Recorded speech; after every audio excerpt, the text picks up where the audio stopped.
Hi, it's Katrina. Hidden in plain sight all around us are doorways to, well, nowhere, or at least nowhere you'd expect. Today, we are diving into the bizarre places where doors open to walls, to mountains, or mysteries that defy explanation.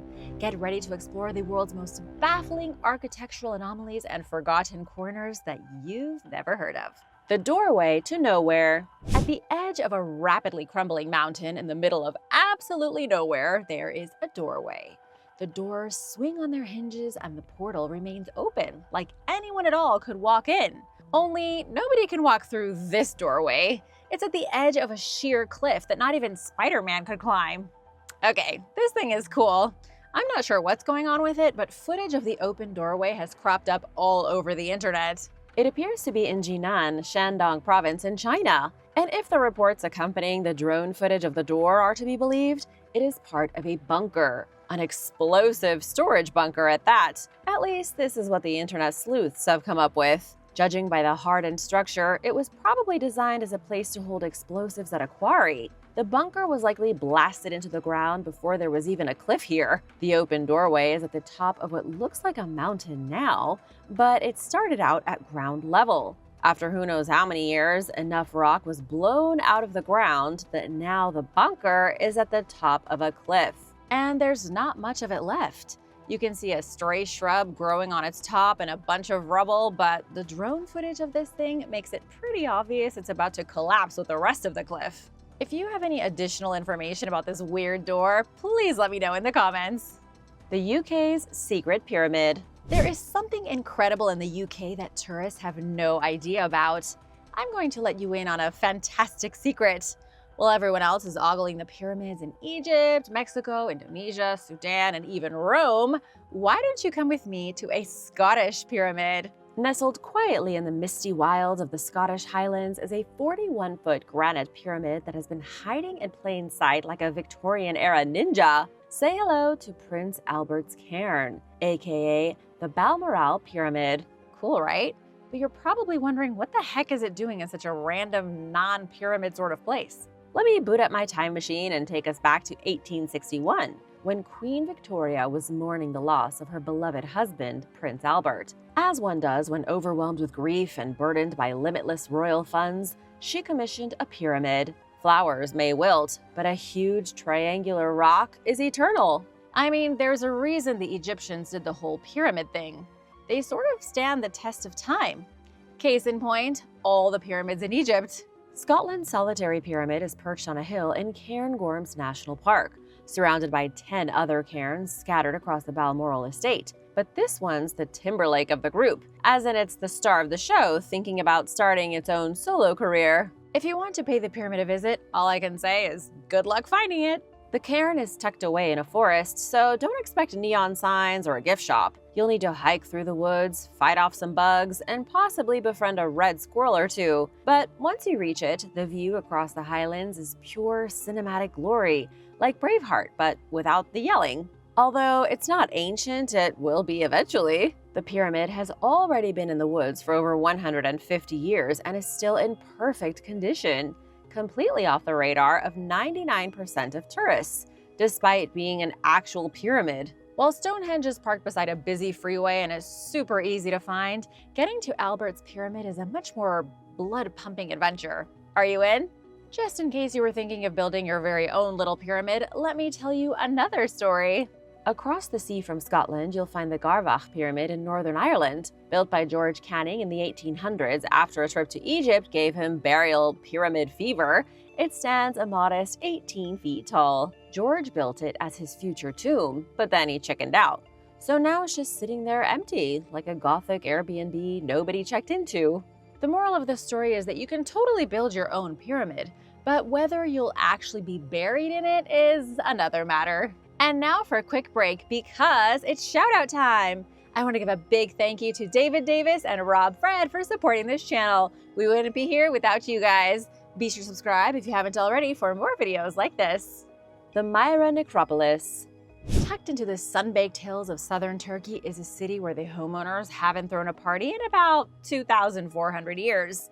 But that hasn't stopped people from exploring the city's haunted caves and historical mysteries. Welcome to Myra Necropolis, an ancient Lycian neighborhood where death didn't mean downsizing, it meant moving into a better apartment. These days, when you die, the bank might steal your house and put you in a cheap grave. Sorry, Tim, better luck next time.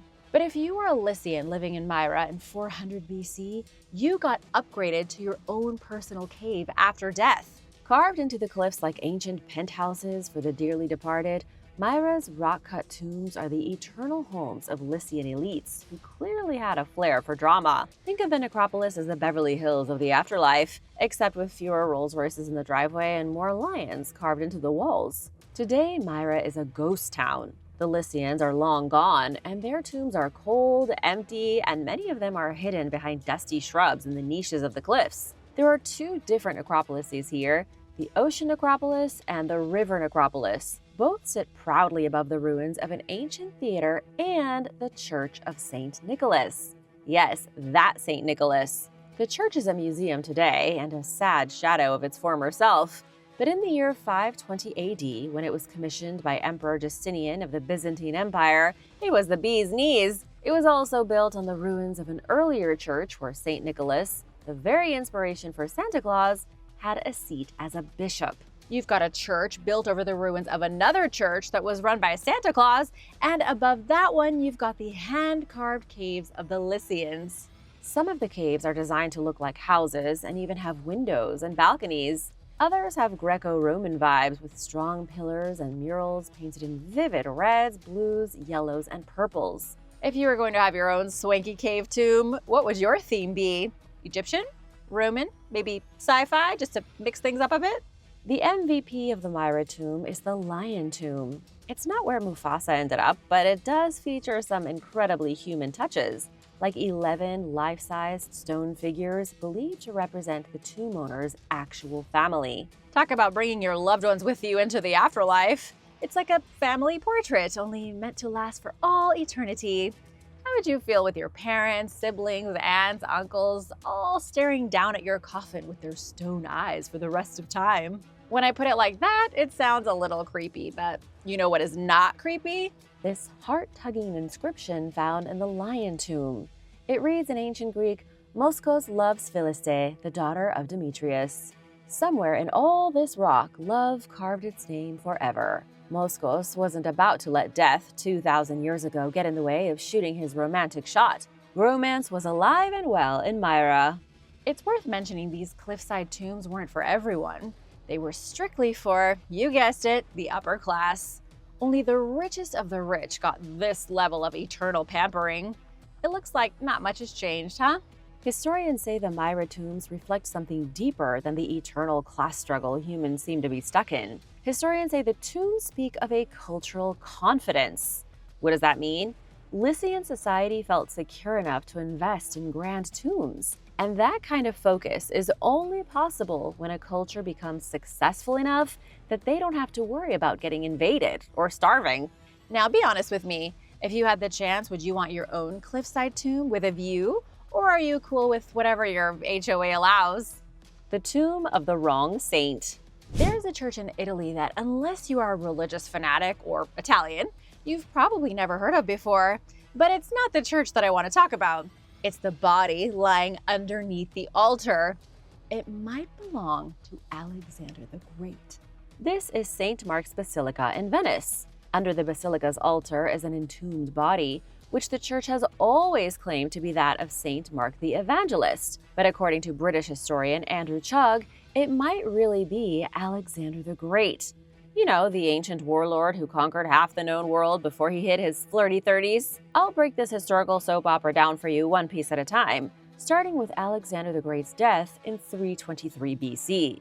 He was buried in Alexandria, Egypt, a city he happened to have founded himself, obviously given the name. His tomb was a big deal for centuries, attracting Roman emperors and tourists alike. Then, poof, by the 4th century AD, it vanished.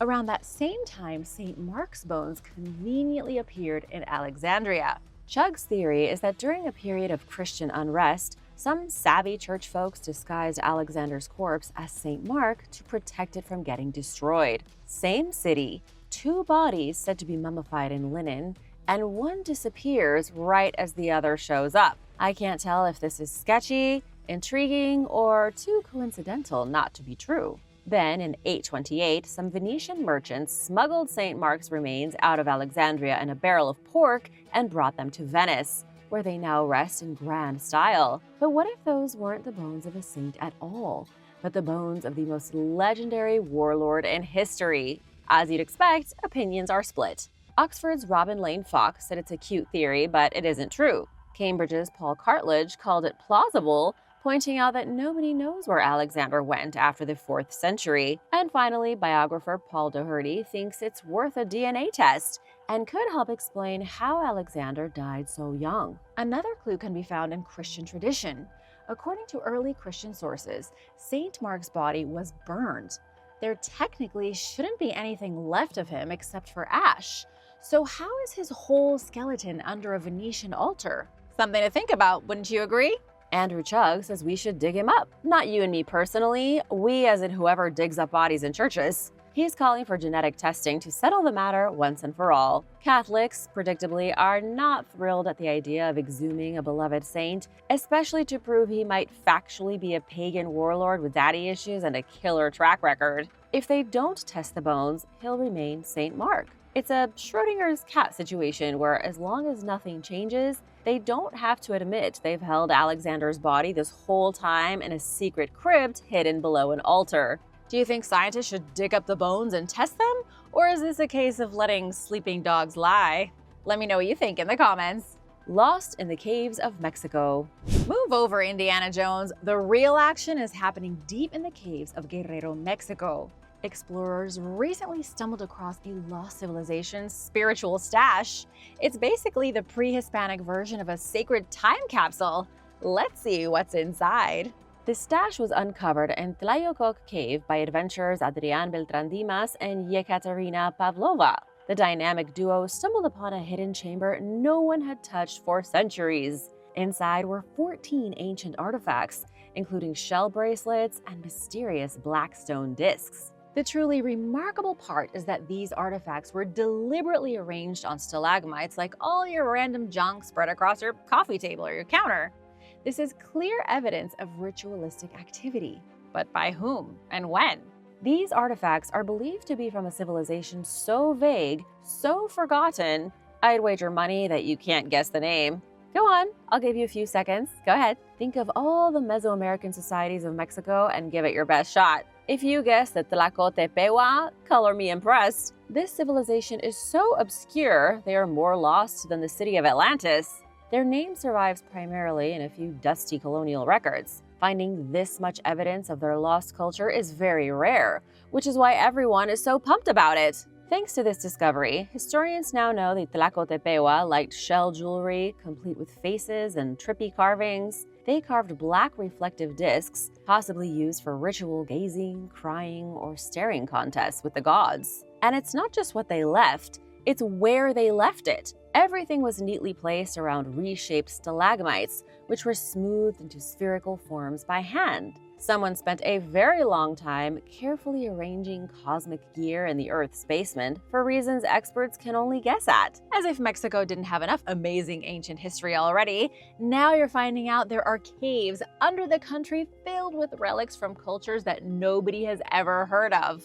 According to local archaeologists, the cave was a sacred portal. In Mesoamerican traditions, caves were considered gateways to the underworld, known as Mictlan to the Aztec and Xibalba to the Maya. They were places where humans could communicate with gods, spirits, and maybe their ancient ancestors complaining about the price of everything in the underworld. It makes sense that the Tlacotepehuan shared similar beliefs as their neighbors, the Maya and the Aztec. Hopefully in time, this hidden cave chamber can reveal even more about their culture. And who knows, maybe even more chambers will be discovered in other lost caves. How would you like to go caving in search of treasure? Or are you scared of the dark?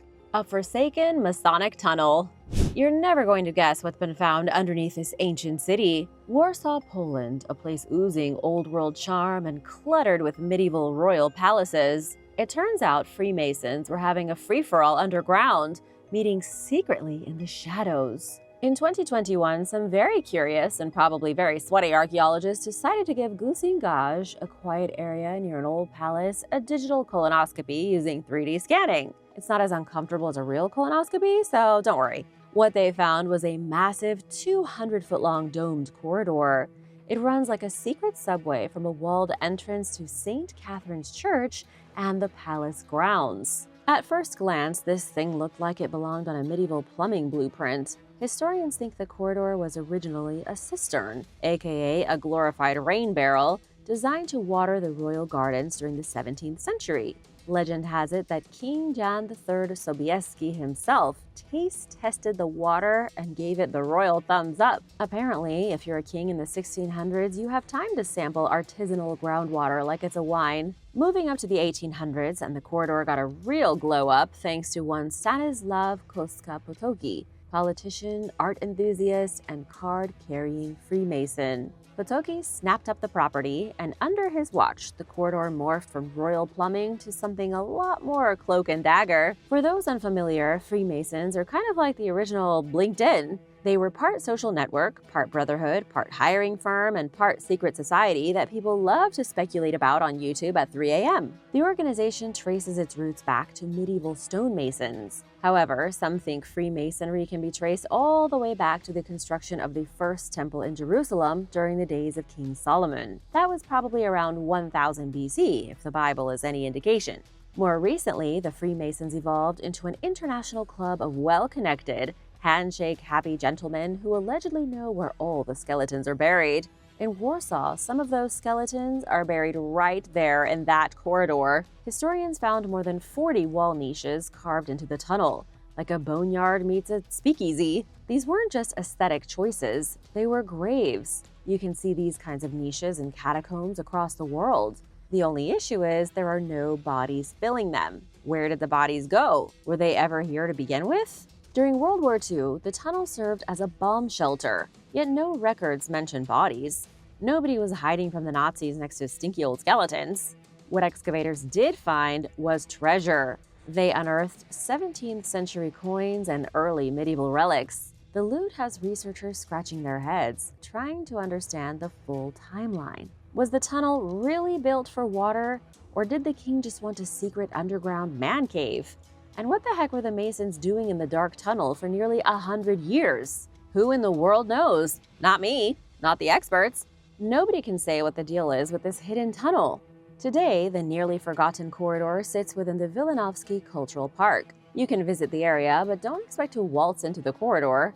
It's still under study and probably haunted by at least one very confused Freemason's ghost. Enter at your own risk. Bali's mystical libraries. In the highlands of Bali, tucked between temples and forested paths, sits something remarkable.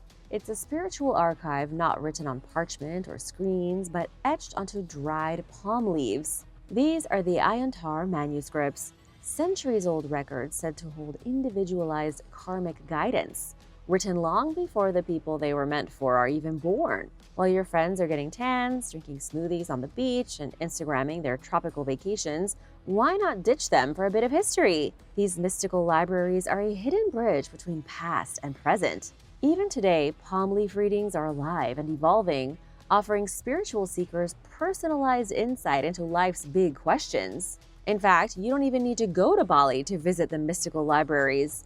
You can learn about the future of your career, love life, health, and purpose via online consultations.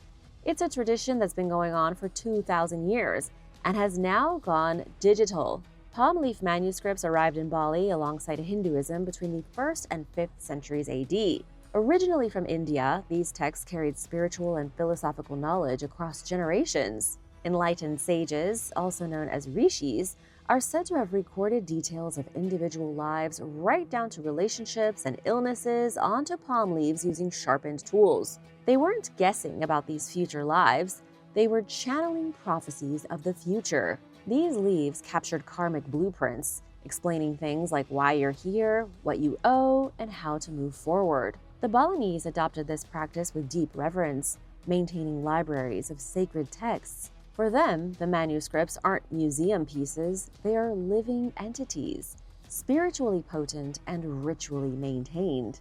Temples will hold ceremonies to honor the rishis who created these palm leaves, and the manuscripts are preserved using turmeric, neem oil, and in the modern age, digital backups. Amazingly, modern readers will follow the same basic formula for interpreting your future, but with a technical upgrade. Traditionally, Indian Nadi readers search leaves using thumbprints and astrological charts. In Bali, the search begins with your full name, date of birth, and a photo. Readers meditate on your karmic energy before locating your leaf in their physical archive. What I'm trying to say is that somewhere in an obscure library on an Indonesian island famous for its parties now is a palm leaf with your future on it, and it was written 2,000 years ago.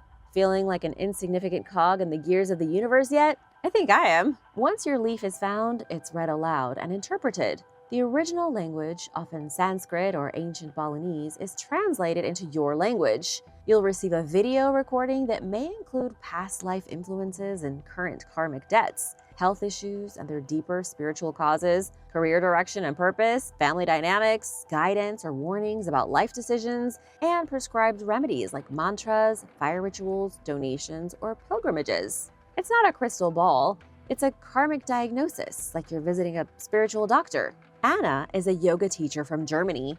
She'd been caught in a loop of relationship struggles that no therapy or self-help book could fix. Then, through an online consultation, she received a palm leaf reading that detailed her birth date, dreams, and past life causes of her emotional patterns. The leaf prescribed her a daily mantra, a fire ritual, and a path forward. Within weeks, Anna reported emotional breakthroughs and new, healthier connections. What do you think? Do you believe it? It's not magic, at least I don't think it is, but for believers, it's a map. I'm just amazed places like this even still exist. If you're curious, you can always fly to Bali and try to find one of these libraries for yourself. Or maybe you're thinking this is all a little bit too hippy-dippy for your liking. Either way, I hope you're having fun with today's video, and hit that subscribe button if you haven't already. Lost chamber in a Celtic tomb. In the quiet fields of southern Germany, archaeologists were having a pretty standard day with their shovels, dirt, and dreams of ancient bones. But then they hit the jackpot. Not gold, not jewels, but something even better. They stumbled upon a massive 2,600-year-old royal Celtic burial mound with a secret wooden chamber inside. It went from a standard day of digging holes to a day of, oh my gosh, who do we call? This is huge! The mound, located in the Danube Plain near Reidlingen, spans a whopping 213 feet in diameter. That is bigger than a blue whale's belly. Weird comparison, I know, but still true. Archaeologists found a completely intact wooden burial chamber inside the tomb, a secret room hidden like the bonus fries at the bottom of a takeout bag. Professor Dirk Kraus, a big name in old things with the State Office for Monument Preservation in Stuttgart, called it a stroke of luck for archaeology. But why do you think one secret chamber is such a big deal? Maybe more details will enlighten us. The chamber itself is about 2 feet below the surface and made entirely of solid oak. While this sort of material would typically decay and vanish, this chamber is preserved perfectly thanks to the soil's damp, oxygen-blocking conditions. Shout out to nature for turning this into a 2,600-year-old surprise present. Its floors are made from wooden planks. Its walls are upright planks locked in at the corners, and above it all is a beefy oak ceiling made of 2 thick layers, because ancient people were both practical and paranoid about grave robbers. Their paranoia was justified. Despite the woodwork being sturdier than Grandma's oak dining table from when Jesus was still young, robbers tunneled inside. They punched through the ceiling like they were orchestrating their own prehistoric Ocean's 11 and made off with the goods. Total bummer for the archaeologists, but great for the thieves 2,500 years ago. Has crime ever not been an issue? All that's left now are decorative bronze nails, probably from a fancy 4-wheeled chariot, which was the Celtic version of a luxury SUV. Experts believe the nails confirm the grave originally had high-end gear in it, maybe weapons and ornaments, along with the fancy chariot. Now let's turn from the what to the who. Inside this deluxe wood box apartment was found one well-preserved skeleton, a young man probably 15 to 20 years old. There was a second grave inside containing a 25 to 35-year-old man with a rock crystal amulet, like an ancient mood ring. Last but not least, a third grave nearby held someone's cremated remains in a piece of pottery from around 600 BC. Add all that up and you've got yourself a full-on Iron Age family reunion. As for the next steps, Klaus Wolf of the Stuttgart Regional Council said the wooden chamber will be carefully dismantled and preserved for eventual display in a museum. They are rebuilding the ancient man cave for all of us to walk through like time-traveling tourists. Do you think it will smell like oak and Celtic glory? A hidden mountain paradise. Ever wanted to go find a place where you actually feel like you've stepped 1,000 years into the past?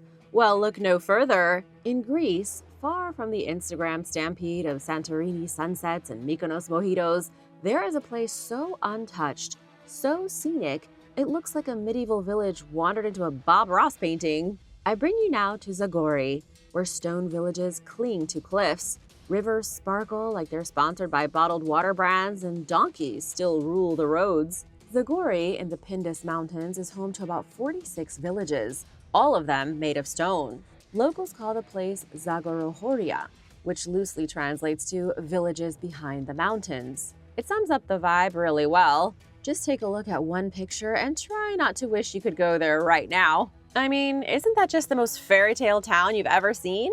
Clinging to cliffs, nestled in a mountain valley, snow-capped peaks in the distance. This is real life and one of Greece's best kept secrets. So don't tell anyone. There's the Vikos Gorge, a canyon so deep and narrow it makes the Guinness Book of World Records feel insecure. At some points, the limestone cliffs dive 1,600 feet straight down, with less than 100 feet across at the tightest parts. Think the Grand Canyon if it did Pilates. Then there's the Kalogarico Bridge near the village of Kipi. If the elves from The Lord of the Rings had a bridge building phase, this is probably what they'd make. It looks like 3 rainbows got stuck together and then gave up. Built in the 1700s with zero cement, these gravity-defying arches still hold strong, probably better than that IKEA shelf you gave up on. The bridges were essential for life in Zagori. They connected villagers during harsh winters. No Uber, of course, just wool socks and courage. The Voidomatis River is my favorite part of Zagori. The river is beautiful and also scientifically verified to be the cleanest river in Europe. Take that! It is so pure that you could bottle it and sell it to rich people at airport lounges. Fed by snowmelt and colder than the last text from your ex, this turquoise ribbon of water slices through Vikos Gorge. Want to swim in it? Bold move, since the water holds steady at 50 degrees Fahrenheit, which is dang close to a polar plunge. The area is also home to bears, wolves, and 120 bird species. It's like a wildlife sanctuary with no bars and no cages. And yes, you can be eaten by a bear if you're not careful. If I had to suggest one town to see, I'd say Papingo. It might be the prettiest settlement this side of Middle-earth. Think cobblestone paths, stone houses tucked into mountain folds, and the Astraka Peak looming like it's watching over the whole show. Nearby are natural rock pools perfect for wild swimming. You won't find a more peaceful, natural place to swim in all of Greece. I know these villages are impressive, but they weren't built to be stuck in the past. They were built to survive. Stone walls thick enough to block winter winds, slate roofs that hold strong under snow, balconies you could host a one-man play from. This is medieval engineering at its peak. And I almost forgot the pies. If you aren't satisfied with a village picked out of a fantasy game, you can always eat pie. Legend has it that because Zagori was frequently cut off from the rest of civilization by snowstorms, locals got very creative with pies. They developed so many different pies that there are now 178 types in the region. One is called the lazy pie. It's a weird mashup of all the ingredients mixed together instead of being layered, like in most pies. So while the masses are chasing sunsets and ferry schedules to explore the gorgeous Greek islands, why not head to the mountains and see Zagori and its traditions stretching back to Byzantine times? Zagori didn't get the memo about becoming a tourist trap, and thank Zeus for that. Thanks for watching. Be sure to stay tuned for extra content you might have missed. Mammoth Cave. Mammoth Cave in Kentucky is a natural wonder and a creepy tomb. Researchers have found human remains in the cave dating back thousands of years, from ancient Indians to explorers. The first people to inhabit the cave arrived 12,000 years ago, leaving behind tools and petroglyphs. Later on, different groups would come to the cave to take shelter. During the French and Indian Wars, the Shawnee and Cherokee would use the caves to plan. Over time, the caves became famous for nitrate and saltpeter production, mostly carved out and prepared by slaves for the War of 1812. Then there was the discovery of mummies. Slaves and miners became tour guides for brave tourists in the 1800s, but exploring the caves was extremely dangerous. Visitors reported seeing discarded moccasins, torches, and mummified bodies. Archaeologists were able to determine the artifacts were 4,000 years old, and tourists from all over the world would come to see the caves. One of the mummies was discovered crushed by a rock in pre-Columbian times. A 2-ton rock had fallen from above, and the body had been naturally preserved by the conditions in the cave. In the 1930s, researchers decided to lift the rock to better examine the mummy.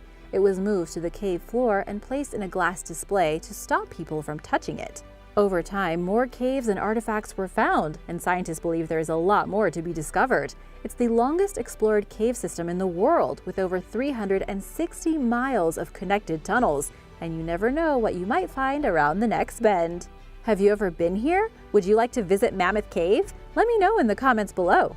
Turtle Graveyard. This chilling graveyard at the bottom of an ocean cave is full of turtle bones. The cave is an intricate maze of chambers and corridors in sharp contrast to the beautiful transparent waters in Malaysia. While vacationing in Saipatan Island in 2019, photographer Josh Vergara discovered a cave full of dead turtles. He snapped photos of the disturbing scene, which went viral online, but Vergara was not the first person to encounter the submerged reptile cemetery. Ocean explorer Captain Jacques Cousteau discovered the cave in the 1980s while filming a documentary off the coast of Borneo. He and his team spotted a lot of bones and skeletons of sea turtles, and he suggested that aging turtles traveled there to die in peace. It's a nice guess, but the truth is a bit more sinister. Turtles and other air-breathing creatures die in the underwater cave labyrinth because they become disoriented and can't find their way out. Unable to surface and breathe, they eventually asphyxiate in the nearly 2,000-foot deep cavern. The entrance is on the side of a large limestone wall about 65 feet below the surface. Cave diving can be quite dangerous, and the skeletons are also a grim reminder of what could happen to an inexperienced diver who dares to enter the maze. And now for number 8. But first, want to give a big shout out to Danielle Knobloch and Clumsy for being so awesome. If you are new here, be sure to subscribe and join the Origins Explained family. Our ancestors' tools. Understanding the complex and mysterious human family tree is an ongoing process among researchers who consistently work to disentangle the mysteries of our collective past. Finally, researchers have been able to use cutting-edge technology to get us one step closer. In an article published late last year in the journal Nature Human Behavior, researchers from the Weizmann Institute of Science in Israel re-examined a collection of ancient stone tools that were found in Kesem Cave. This cave is a Paleolithic archaeological site in the country's central region that has a history of early hominid occupation dating back 400,000 years. The people who lived there were predecessors to both modern humans and extinct human species. They left behind thousands of stone tools, which they fashioned from readily available flint using a process called knapping, which involves honing a sharp edge using another rock or tool. Tools dating back to less than 100,000 years ago, when more recent hominid groups occupied the site, show that people put the flint in the fire, making it easier to work with when crafting a tool. This left the team wondering if earlier occupants engaged in the same practice. To answer that question, they first had to determine if there were any ways to tell that such old artifacts had been heated by fire. This is a difficult task, since the structure of flint varies widely. Any signs of past heating would be microscopic or smaller, perhaps nearly impossible to detect. Using a groundbreaking technique called Raman spectroscopy, the researchers heated and examined flint samples from the Kesem Cave. They determined that the site's inhabitants established different heating techniques for different items. For example, small nicked shards called pot lids were heated to the point where pieces of flint would fly off the object. Small cutting tools called flakes were exposed to a variety of temperatures, while blades were treated within a small range of lower temperatures. These variations show that early people deliberately adjusted the heat levels for firing specific objects, making the practice one of the earliest known examples of ancient humans developing technology to enhance their survival. Cave of the Jaguar God. In 2019, Mexico's National Institute of Anthropology and History announced the discovery of a cave system containing more than 150 ritual artifacts, which sat untouched for over 1,000 years in the ancient Maya city of Chichen Itza on Mexico's Yucatan Peninsula. The sacred wells in the cave system, known as cenotes, were sacred spaces for the Maya. Farmers originally discovered the cave system known as Balamku, or the Cave of the Jaguar God, in 1966. An archaeologist named Victor Segovia Pinto visited the site, noted in his records that it contained a lot of archaeological material, and had the cave's entrance sealed off without performing any excavations. Then his records went missing. It's not really clear why he decided to cover up such an incredible discovery. Over a half-century later, the cave was reopened as part of the Great Maya Aquifer Project, which seeks to find the ancient city's water table. National Geographic explorer Guillermo de Anda spent hours sliding and crawling through dark, narrow tunnels before spotting an assemblage of artifacts, which included vases, incense burners, decorative plates, and other items. De Anda's team soon identified 7 ritual offering chambers that the Maya used. Meanwhile, another expert working on the project was able to locate Segovia's missing report. It noted that some of the artifacts bore sacred ceiba tree markings and images of the Toltec rain god Tlaloc. For the ancient Maya, caves and cenotes were considered openings to the underworld, Maya cave expert Holly Moyes told National Geographic. But cave archaeology is relatively new. In the past, everyone was more interested in monumental architecture and solid artifacts. But this aquifer project is using all kinds of 3D mapping technology and paleobotany, all kinds of things that can tell us more about what Maya rituals were like.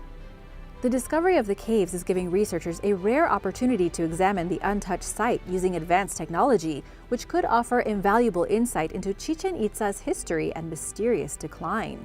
Archaeologist De Anda hopes that with all of this new technology, archaeology will become a more useful science, and we can have much more context of what was happening in the most dramatic moments in history. Mogao Caves. In the desert of northwestern China in the country's Gansu province, along the former Silk Road trade route, is a series of 500 hand-carved caves housing ancient Buddhist temples. Known as the Mogao Caves, the cave temples of Dun Huang and the Caves of the Thousand Buddhas, they contain exquisite Buddhist art spanning a 1,000-year period, starting when the first caves were dug out in 366 AD. The caves were rediscovered during the late 19th and early 20th centuries amid a revived interest in the ancient Silk Road and its so-called lost cities. There have been many fascinating and significant discoveries within the vast system of temples. In 1900, the site's discoverer and self-appointed guardian, a Taoist monk named Wang Yuanlu, retrieved a collection of 50,000 documents known as the Dun Huang manuscripts from a cavern that had been sealed off since the 11th century, known as the Library Cave. Archaeologists from around the world flocked to the caves, where they encountered the world's largest Buddhist art collection. Paintings feature Buddhist-themed stories and portraits, as well as images of cave donors, and depict everyday scenes from the times when they were created. Over 2,000 vividly painted clay sculptures are found throughout the caves, with the largest measuring more than 100 feet tall. Legend holds that a monk began excavating the temples by hand after receiving a vision of 1,000 Buddhas bathed in golden sunlight at the site. Artifacts of Confucian, Taoist, and Christian origin, and texts written in Chinese, Sanskrit, Tibetan, Old Turkish, and Hebrew show that the many cultures intersected at the Mogao Caves via the Silk Road. The Mogao Caves were abandoned by the 15th century after the historic trade route fell into disuse. Thankfully, due to their remoteness and the dry desert climate, the contents were found in a remarkable state of preservation, offering modern scholars and curious minds a fascinating glimpse into the bustling Silk Road's past. Jersey teeth. It's a known scientific fact that humans and Neanderthals interbred. In fact, Neanderthal DNA comprises up to 2% of the genomes of all modern non-African human populations. While genetic evidence rules out any doubts about these interspecies encounters, there is a lack of compelling physical evidence of human-Neanderthal hybrids. A recent analysis of 11 45,000-year-old teeth is proving to be a game-changer, however. Archaeologists discovered the teeth in 1910 and 1911 in a cave on the island of Jersey in the Channel Islands, an archipelago located in the English Channel. They were only recently studied in depth by scientists who noticed that the teeth bear an unusual mix of human and Neanderthal features, indicating that the two individuals they belonged to were hybrids. The long roots are characteristically Neanderthal, while the crowns and upper parts of the teeth are more human. The discovery could bring experts one step closer to solving long-standing mysteries, including why Neanderthals went extinct and why there is only one human species today instead of several, like during the Stone Age. Researchers plan to examine whether the Neanderthal survival ability was affected by interbreeding with humans. Other artifacts discovered in and around the Jersey Cave, including large amounts of food debris and hundreds of stone tools, indicate that the site was a hunting base for a population that at times was well fed, feasting on reindeer, bison, woolly rhinos, and woolly mammoths. But the teeth bear signs of weeks-long periods of stress, likely caused by malnutrition, showing that the residents struggled at least occasionally. Scientists hope to learn more about the mixed heritage Jersey Cave inhabitants through DNA and isotopic analysis. World's oldest cave painting. One day, nearly 46,000 years ago, an ancestor of modern-day humans used red ochre pigment to paint a life-sized image of a wild pig on a cave wall on the Indonesian island of Sulawesi. Found in the remote Liang Tidongne cave, the artwork is evidence of the region's earliest known human settlement, according to a recently published scientific report. The people who made it were fully modern, and they were just like us. They had all of the capacity and the tools to do any painting that they liked, explains study co-author Maxime Aubert, who determined the painting's age by examining a calcite deposit that had formed over it using isotope dating. The calcite deposit is 45,500 years old, meaning the image itself is at least that old and could be much older, making it the world's earliest known cave painting of an animal. There are two handprints above the 53 by 21-inch pig, which appears to be watching a fight or some other activity going on between two other pigs. Experts believe that modern humans stopped in Sulawesi on their way to Australia as much as 65,000 years ago and are increasingly turning their attention to the island, which they believe may hold many more artifacts left behind by some of mankind's earliest migrants. Opposable thumbs. At some point, our early ancestors evolved to have opposable thumbs that enable them to grasp objects with the precision necessary to craft tools. This dexterity majorly helped ancient humans survive beyond a baseline level, helping to open the door to technological advancements that greatly enhanced their, and consequently our, quality of life. While other primates have opposable thumbs, our ability to bring our thumb into contact with our fingers set us apart. Naturally, researchers are curious about when this quality developed and its relation to tool making and other cultural advancements. In an attempt to get to the bottom of these mysteries, experts examined hand fossils of modern humans, chimpanzees, and numerous Pleistocene-era hominids, including Neanderthals, 3 Australopithecus species, and more.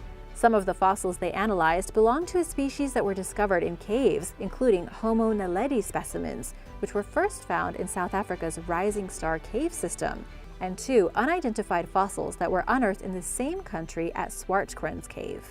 The team calculated each species' manual dexterity by focusing on where a specific hand muscle would have been located in relation to the bone. They determined that all the Pleistocene-era hominids they examined, including Homo naledi and the mysterious species found at Swartkrans, possessed highly efficient thumb opposition, meaning this impressive trait goes back at least 2 million years to the earliest chapter of the Homo lineage. The findings make sense. Evidence shows that around the same time, early cultures became noticeably more complex, and tool use increased throughout Africa. Not all scholars are convinced, believing that it's harder than that to learn about the muscle morphology of early hominids. Whether the findings are completely accurate or not, the study may ultimately prove useful in helping scientists fill in the gaps of human history's fragmented record. Las Geel paintings. For more than 3 decades, the semi-autonomous region of Somaliland, located within Somalia, has had its own flag, military, and currency. Its government has campaigned vigorously but unsuccessfully for international recognition of its independence. In a recent Washington Post article, journalist Max Barak revealed that those seeking to keep the fight for Somaliland's independence alive are now turning to a surprising argument to support their claims: archaeology. By gaining independence, Somaliland would have much better access to funding necessary for preserving historical sites and artifacts within the territory, and could more effectively develop its tourism industry. In 2002, a team of French archaeologists learned of a collection of cave artwork known as the Las Geel paintings. Locals had long known about the paintings, which include depictions of humans, dogs, cows, giraffes, antelopes, monkeys, and more. The artwork is thought to be somewhere between 5,000 and 11,000 years old, and features scenes of people worshipping a cow-like creature and of a woman taking care of a dog. Little else is known about the paintings and the people who created them. These priceless pieces of human history are already damaged, and they stand to become ruined if nothing is done to preserve them. While critics argue that politicizing archaeology does more harm than good, it seems to happen all the time. Hidden cave system. Castle Olsztyn in southern Poland is rumored to lie on top of many secret passageways and tunnels. In August last year, archaeologists announced the discovery of a suspected network of tunnels and crevices attached to the large cave underneath the castle, adding some truth to the numerous legends. Today, the 14th century structure stands in ruins. Dr. Mikołaj Urbanowski says that tests revealed a gigantic void measuring up to 23 feet deep. Excavations are ongoing with the help of cavers, who are on standby to assist the team. Numerous valuable artifacts have already been unearthed at the site, including Neanderthal tools that may be as much as 40,000 years old, which were found in the cave under the castle, as well as a medieval tile depicting a falcon hunter.